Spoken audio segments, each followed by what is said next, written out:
The professionals who struggle most in retirement are not the ones who weren't driven enough. They're the ones who were driven most. The ones whose careers required high-stakes thinking, consequential decisions, and the specific satisfaction of watching something happen because of them. And here is what the research is beginning to show, quietly, and without much translation into the content that actually reaches people like you. That drive did not become a liability when the paycheck stopped. It became a survival signal. This video is about what the science actually says about professionals who keep producing after retirement, and why that impulse, the one you have been treating as an inability to relax, turns out to be one of the most important things you could act on, not for your ego, for your life. There is a story the culture tells about retirement. You have heard it so many times that you may have stopped noticing it as a story. It goes like this: you worked hard, you produced, you sacrificed, and now, finally, you get to stop. The reward for 40 years of output is the permanent absence of demand, rest, freedom, the vacation that never ends. And for the first few months, that story holds. The absence of obligation genuinely feels like relief. The mornings are yours, no inbox, no decisions with consequences, no one needing anything from you before 9. But then, somewhere around month 6 or 8, something shifts. The quiet that felt like peace starts to have weight. The mornings stop feeling free and start feeling formless. And the impulse that built your career, the need to work on something real, to apply what you know, to produce something that matters, doesn't quiet down. It gets louder. Here is what nobody says clearly. The retirement framework you were handed was not designed for your situation. It was designed in an era when retirement lasted, on average, 8 years.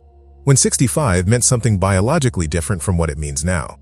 When the expectation was not 30 more active years, it was a brief, well-earned wind-down before the end. That world is gone. But the cultural script it produced is still running, and it is still telling high-achieving professionals that the ambition they feel in retirement is a failure to accept what they have earned, that the restlessness is ingratitude, that something is wrong with them if they cannot simply enjoy the freedom. What the research says is something different. Something specific, and it changes the interpretation of everything you have been feeling. Let's look at what that research actually shows. Start with the finding that tends to stop people. A major longitudinal study, the Rush Memory and Aging Project, tracked more than 1,000 older adults over several years and measured their sense of purpose, the degree to which they felt their life had direction, that they were working towards something, that what they did mattered. The researchers were looking for a connection between that sense of purpose and mortality. What they found was not subtle. Older adults with a high sense of purpose had a mortality risk roughly 40% lower than those with a low sense of purpose. Not 10%, not marginally, 40%, after adjusting for age, health status, depression, and income.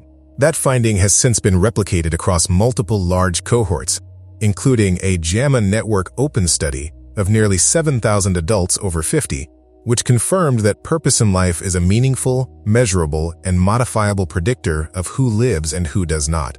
Now add the second piece of research, and this one is specific to professionals with careers like yours. The Whitehall 2 study tracked more than 3,000 civil servants, measuring their cognitive function repeatedly for up to 14 years before and after retirement. What they found in verbal memory is the number that matters here. After retirement, the rate of cognitive decline in verbal memory was 38% faster than it had been before. Not because of age. After accounting for age-related decline, something about the transition itself, the removal of the professional demand environment accelerated the loss. And the researchers noted something else. The effect was most pronounced in people who had been in the most cognitively demanding roles. The higher the stakes of the work they left, the greater the gap between the brain that walked out of that career and the brain that had nothing comparable to engage it afterward. Which means the people most likely to be watching a video with this title are precisely the people most affected by what the research describes. Here is the third piece, and this one reframes what staying active actually means. A study called the Synapse Project at the University of Texas at Dallas divided older adults into groups and gave them different kinds of engagement for 3 months. Some engaged in demanding productive activities, learning new complex skills, working through real problems.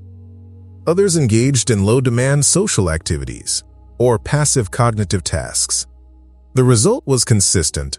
Productive engagement, the kind that activates working memory, reasoning, and problem-solving, produced measurable improvements in cognitive function. Passive engagement did not. The brain did not simply need to be occupied. It needed to be challenged at a level proportionate to what it was built for. This brings us to a distinction the wellness industry has not been clear enough about, and it matters for everything that follows. When people talk about staying active in retirement, they tend to mean any engagement at all. Puzzles, travel, walking groups, gardening, and those things have real value. Nobody is arguing against them, but the research on what actually moves the needle on cognitive health and longevity in high-achieving professionals points to something more specific. It points to purposeful, consequential engagement. Engagement where something real is at stake, where someone is, depending on what you know, where you have to apply judgment, not just recall information, but synthesize it, adapt it, and make a decision that matters to someone. That is what a career of 35 years produces in a brain. Not just knowledge, not just experience, a specific kind of cognitive architecture, built for complexity, for consequence, for situations where the easy answer is not the right one. And when that architecture has nothing worthy of it, the research tells us what happens. The rate of decline accelerates, not because the brain aged, because the brain was built for something, and that something was removed without replacement. So here is what that means for the restlessness you have been carrying. The impulse to keep producing, the feeling that something important is still unfinished, that you have more to contribute, that the idea of spending the next 20 years in permanent leisure is not freedom but erasure. That is not a personality flaw. That is not an inability to relax. That is a neurological demand. A brain that was built for high-stakes engagement, registering the absence of it, and sending exactly the signal you would expect it to send. Your restlessness is not a problem. It is a signal. And what the research is telling you, directly, specifically, is that the signal deserves to be taken seriously. Not because someone is telling you it is okay to want more. Because the data on what happens when professionals with your cognitive profile disengage is specific. And the data on what happens when they don't is equally specific. The expertise doesn't retire. Only the title does. If this is landing as something you want to act on, not just understand, but actually build into how you approach the next chapter, there is a resource in the description built precisely for this. It is called The Brain on Purpose.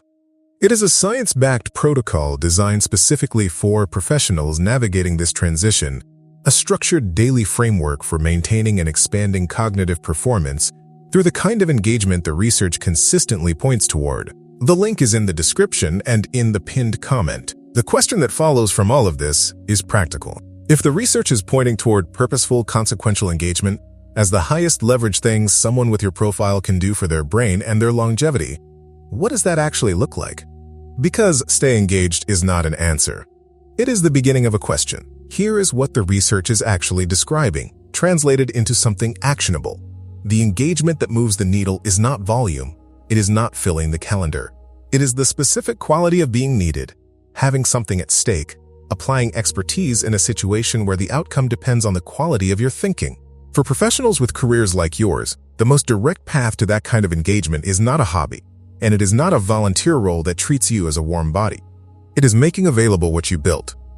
Consulting, advisory work, mentoring in a structured way, building something new that draws on the specific expertise your career produced. Not because you need the income, though many people in this transition find that income confirms the market value they needed to see confirmed, but because that is the engagement profile the research describes. Complex, consequential, connected to outcomes that matter to someone. Now, one more thing worth saying clearly, because it surfaces as an objection for almost everyone in this transition. The concern that pursuing something new at this stage will look embarrassing, that former colleagues will see it as desperation, that the people who knew you at your peak will interpret the second act as a confession that the first one didn't satisfy. Here is what the research says about that concern, translated plainly. The professionals who have the most to offer are not the ones at the beginning of their expertise. They are the ones who have been wrong, corrected themselves, been tested under real conditions, and developed the specific kind of judgment that cannot be outsourced to a framework or replicated by someone 20 years younger. That is not a consolation prize. That is the thing that has the highest market value and the highest cognitive value for the person who continues to use it. You didn't build that to leave it in the building. If you want the science-backed daily structure for this, the protocol for making purposeful engagement a practice rather than an intention, the link in the description and the pinned comment will take you there. The video gave you the why. That resource gives you the how. And when did you first notice that the restlessness wasn't going away? And what did you tell yourself about it at the time? Leave that in the comments. Here is what I want to leave you with. You came into this video carrying something.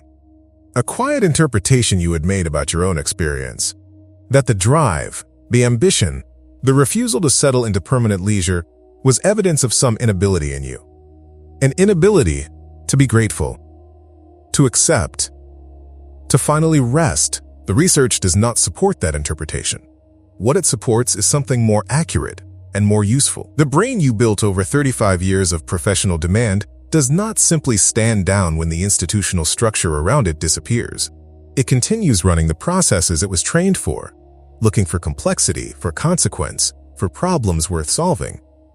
And when it finds nothing worthy of those processes, the research tells us clearly what follows. So the restlessness you have been treating as a personal failure is actually something else. It is information. It is your cognitive architecture doing exactly what it was built to do, registering a gap between what it is capable of and what it is being asked to do. The question was never whether something was wrong with you.